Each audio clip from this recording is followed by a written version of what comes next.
Welcome back to another episode of the Higher Alignment Podcast, where high performers come to grow without stress, shame, or burning out. I'm Minh-Thu Lam, and I'm here to help you work smarter, live fuller, and feel like yourself again. If you're tired of running on empty, book your complimentary assessment call at higheralignmentconsulting.com/program, and let's figure out what's draining your energy and what you can do to start feeling happy and peaceful once again. You can find the link in the show notes. Now let's get into the episode. So it is the middle of summer.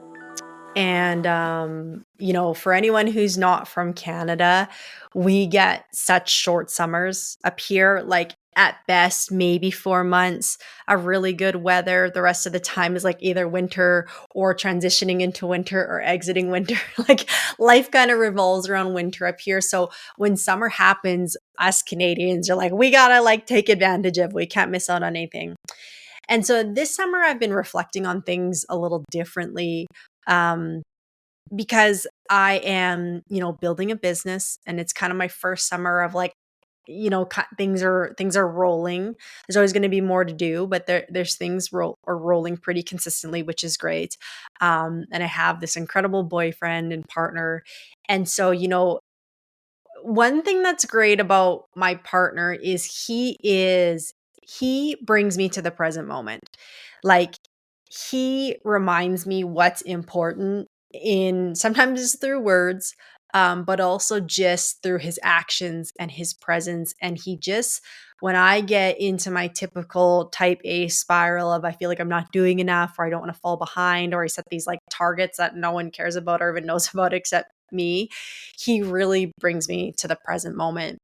And so, full vulnerability, we're in the middle of summer here, and he loves to camp and be outside and explore in nature. And he has this great van he's remodeled into like kind of like a camper van.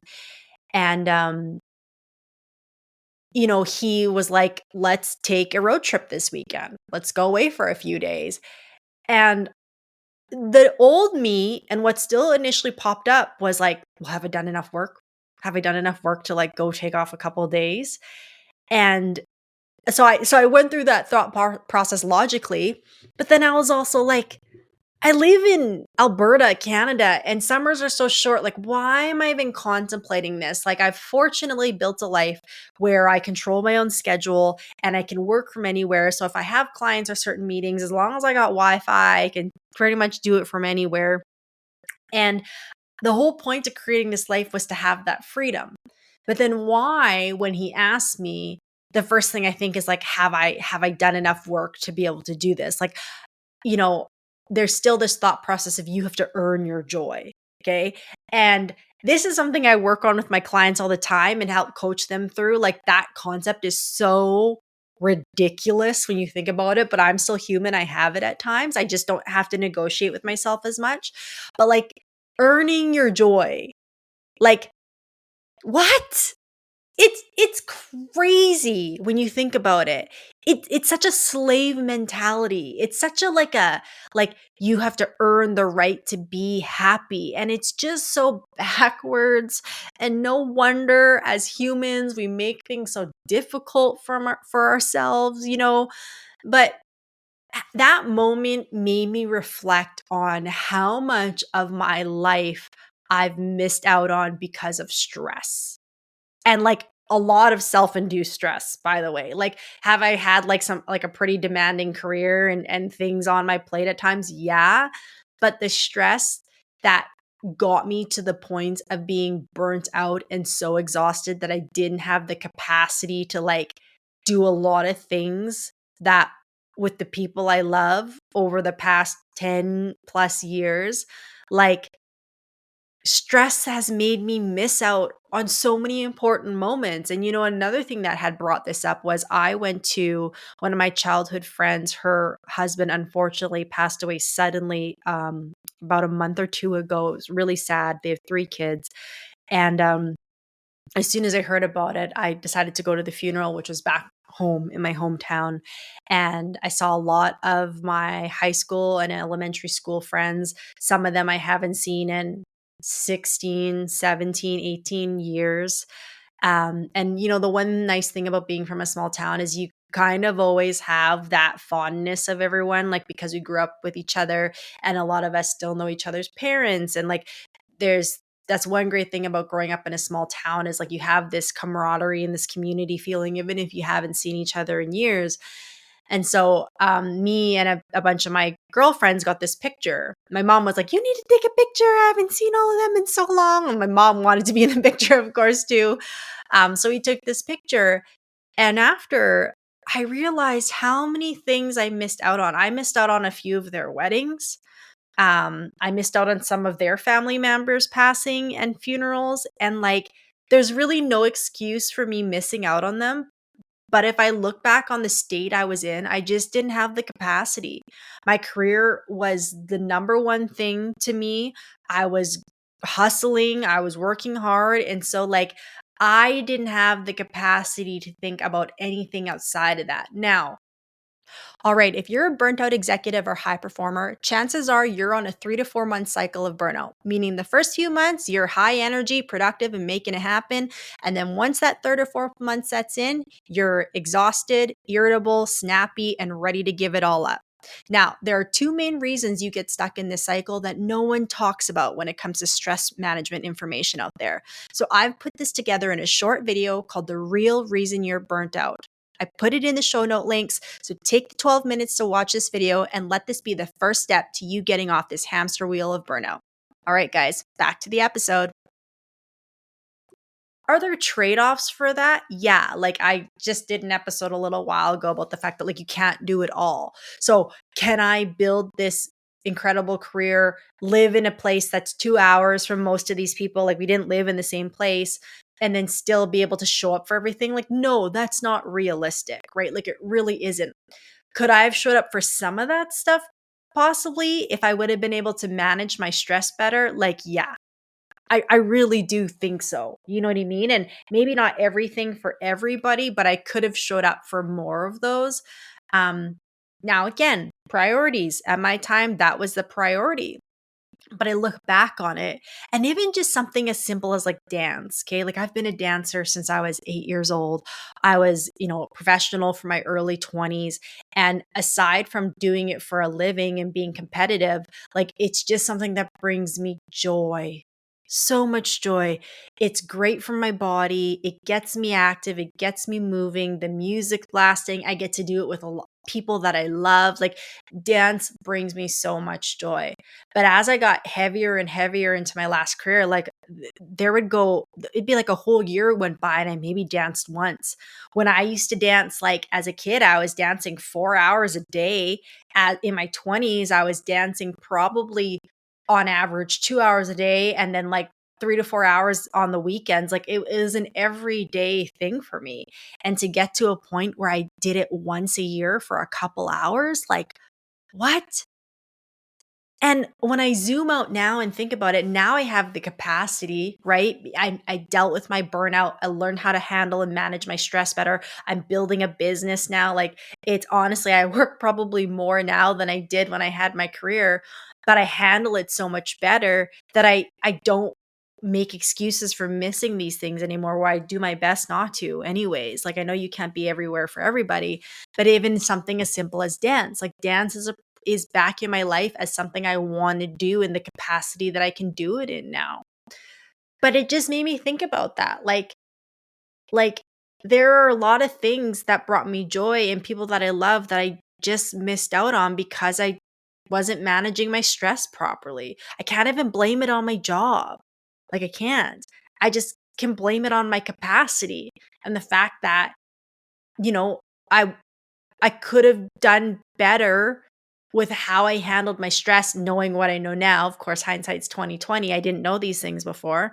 But if I would have been better at that, I would have been able to have the capacity to do that.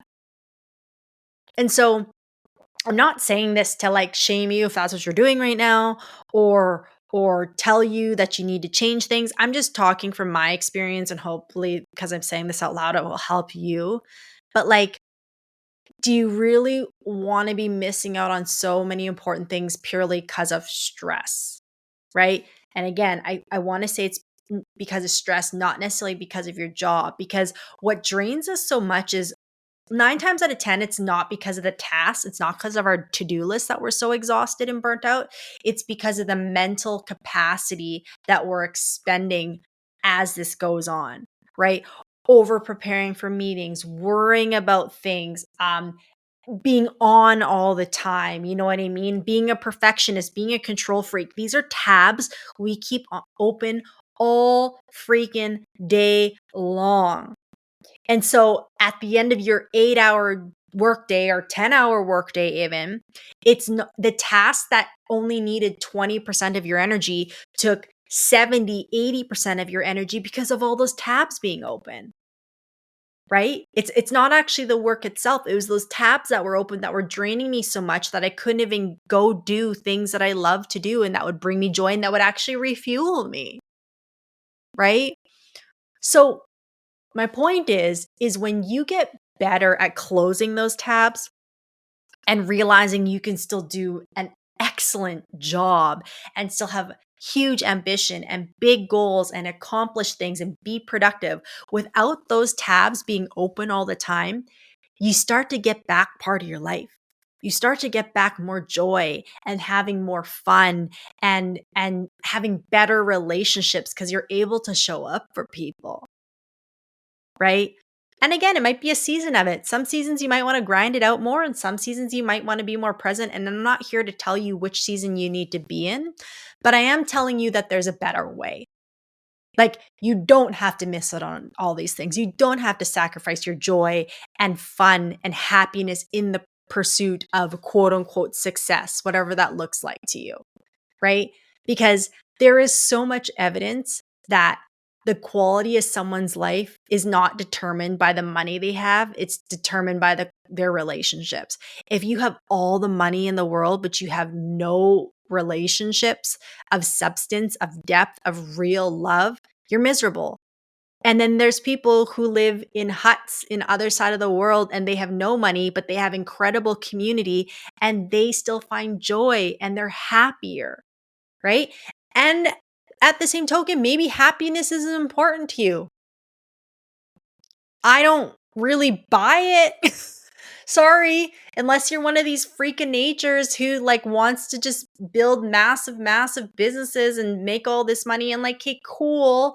But I don't buy that either. I think those people have just fooled themselves into believing that like that's the only thing that's going to bring them purpose. And honestly, we need people like that, I guess, on planet Earth as well too. I don't know, but if I'm like deep going into a deeper like the majority of people aren't wired that way. The majority of people don't need to make billions of dollars and build billion-dollar companies. Most people don't. Most people want to make a good living so that they have some freedom to travel and do the things that they want and have some time freedom. They want a loving family and they want to be healthy. That's like 99% of people. Okay. So if you feel like that's out of whack, if you feel like you're having to sacrifice one so much for the other, it doesn't have to be that way. I'm telling you now. You just need to get better at managing your stress. And it's not through discipline or willpower. It's a rewiring. It's a different understanding. It's teaching your body a different strategy of, of dealing with stress, of managing stress, and then dumping that stress so it doesn't so it doesn't stay in your body and live there and eat up all your precious time and energy. Right. And if you're not sure where to start, basics, you need to learn how to regulate your nervous system. And I know I talk about this every damn episode, and you guys are probably sick of me saying it, but I'm telling you, with every fiber in my body, when I started to learn to regulate my nervous system, that was the foundation for my life to be where it's at today, to be the life that I prayed for years ago, to be the life that's been the most free and loving life that I've ever lived. That's all because I learned how to regulate my nervous system and build from there. And if you're not sure, I did an episode on it a little while back called How to Regulate Your Nervous System. That'll give you the basics. But that will teach you how to process stress way healthier. That'll teach you how to let go of stress a lot faster. So that now you have the capacity to get back to those things that you love. And then when you start to do the things that you love, it frees up so much more energy in you. It gives you more confidence. It gives you more joy. And you know how you are in that state. You're more free. You're more willing to try different things. You're more adventurous. You're funner. You're creating and connecting with people more, but you are a better person when you're experiencing joy in your life.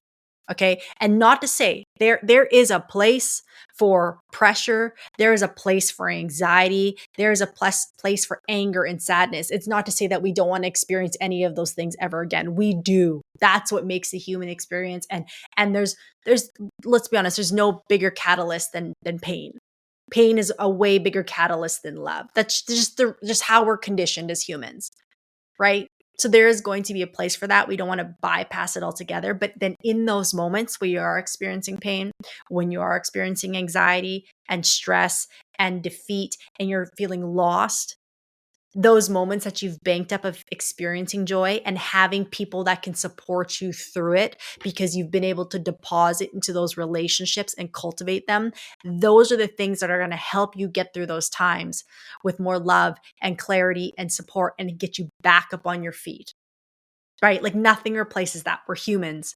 We want to belong. That is the basic, that is the most, that's the biggest threat in our existence, is being outcasted from the tribe. Because if you go back to how many thousands of years ago when we were living in the bush, if you got ousted from the tribe, that essentially meant death, right? Because now you're up against the elements. Now you're up against whatever's living in those bushes, and you got to survive one-on-one with whatever bear or whatever is out there. But if you're in the tribe, you have a better chance of survival.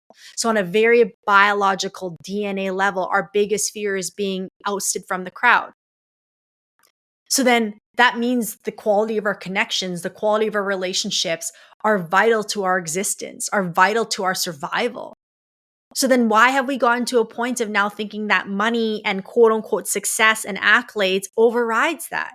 It's so backwards from how we were designed on the basic human level. So wherever you're at now in your career, again, I'm not saying you have to give up your ambitions, but see if you're depositing into the thing that time and nature and God have told us for so long are key to our survival, which is connection and community and relationships. That was my thought process for today. And that all goes back to the fact that I had to ask myself if I earned the right to go spend a few days in the mountains with my boyfriend, the person who's probably going to be my life partner, the person who's going to take care of me when I'm old and we're going to raise kids together, and who's going to be honestly the biggest caveat in my success in my business anyways. Like he is going to be my number one partner, my number one supporter. And I'm asking myself whether I can go and take time to build that relationship further.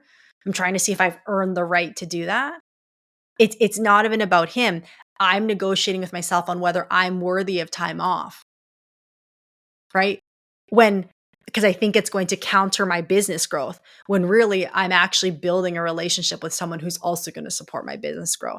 Because the more supported and loved and connected I feel with him, the bigger battery pack that gives me to go out and be who I need to be in the world, because I know I have him to support me. And this doesn't just apply to partners, by the way, guys. Like if you're single, that's okay too. You have friends, you have family, and maybe some of those relationships are struggling right now. Maybe some of those are shifting because you're growing and they don't quite fit you the way they once did. The more honest you become with yourself, the more authentic you become with you, the more you say no to things that are out of alignment, the faster the universe can find those people who can support you in those ways into your life. Make the space, say no to what's out of alignment, and watch how fast the universe works to get them back into your life. So you don't have to earn your joy. You don't have to prove that you're worthy of having fun or prove you're worthy of having rest. Like that's the most ridiculous thing. And if you've been living that way, you know it's not working. But that's a protection mechanism in the body. That's what your nervous system has been trained to believe. And so we need to retrain it. We need to rewire it to understand that rest days are growth days too. Rest means growth. Just like if you're working out, the muscle needs to rest in order for it to rebuild itself. Fun is growth, right? Experiencing joy, letting the body, like you can't grow when you're in survival mode. Facts, biological facts. You can't grow when you're in survival. When you're having fun, when you're experiencing joy, when you're connecting and having hugs, now you can grow because you're not in safety and survival. you're in balance, you're in regulation. Now you can grow, now you can expand in a sustainable way, in a way that actually feels more in alignment and just feels better in your body, in your heart. Feels lighter, feels freer, feels all the things that us basic humans want to experience. So don't overcomplicate it. You don't have to earn it. You don't have to prove yourself. Just choose what's most important for you and go after that. All right, guys, thanks for tuning into another episode of the Higher Alignment Podcast. If you got something out of this episode, I would ask that you please go subscribe and leave the podcast a 5-star review so that it can help find its way to other people who are having a hard time and need support. My mission in life is to help executives realize that you don't need to suffer in silence while still performing at a high level. I want to help free people of the heavy pressure they carry on a day-to-day basis, and having more people listen to this podcast will do just that. So wherever you listen to this, please go leave it a 5-star review, hit subscribe so you never miss another episode, and we'll see you in the next one.